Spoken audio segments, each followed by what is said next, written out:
அகத்தியர் சித்தர் சொல்லுகிறார், வசியத்திற்கு இதைவிட சிறந்த மந்திரம் இல்லை என்று.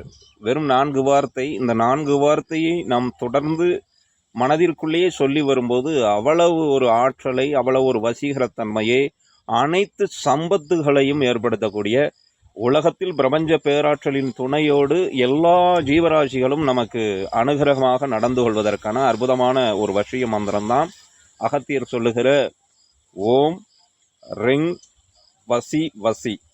ஓம் ரிங் வசி வசி என்கின்ற இந்த வார்த்தையை வாயால் வாய்விட்டு சொல்வதை விட மனதிற்குள் நாம் அதை சங்கல்பமாக சொல்லும் பொழுது, ஒரு கிராம்பை வலது தாடையில், மேல் பக்கத்தில் வலது தாடையில் ஒரு கிராம்பை வைத்துக்கிட சொல்லுகிறார்.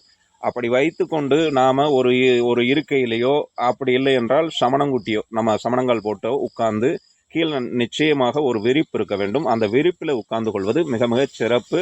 இந்த மாதிரி காலகட்டத்தில் நீங்கள் இதை தொடர்ந்து ஒரு 90 நாள் இந்த ப்ராசஸை நீங்கள் செய்யணும்.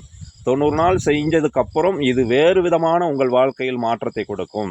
நீங்கள் எதிர்பாராத மாற்றத்தெல்லாம் கொடுத்துரும். ஏன்னா அந்த அளவுக்கு நீங்கள் யாரெல்லாம் பகை கொண்டாடினீர்களோ அவர்கள் கூட உங்களோடு உறவாட, உங்களோடு இணக்கமாக இருப்பதை நீங்கள் பார்க்க முடியும். அப்பேற்பட்ட ஒரு வசிய மந்திரம் தான் ஓம் ரிங் வசி வசி என்கின்ற மந்திரம். இந்த மந்திரத்தை வடக்கு திசையை நோக்கியோ அல்லது கிழக்கு திசையை நோக்கியோ உட்கார்ந்து சொல்வது மிகச்சிறப்பு. இந்த நேரங்களில் நீங்கள் நான்வெஜ் எடுக்காமல் சுத்த சைவமாக இருந்து மனதை சுத்தமாக வைத்துக்கொண்டு யாருக்கும் தீங்குகள் நினைக்காமல் நல்ல பாசிட்டிவான எண்ணத்தோடு மட்டுமே இருந்து இதை சித்தி செய்து கொண்டீர்கள் என்றால் உலகத்தில் நீங்கள் மிகச்சிறந்த உயர்வான மனிதராக மாற முடியும் என்று அகத்தியர் சித்தர் சொல்லுகிறார்.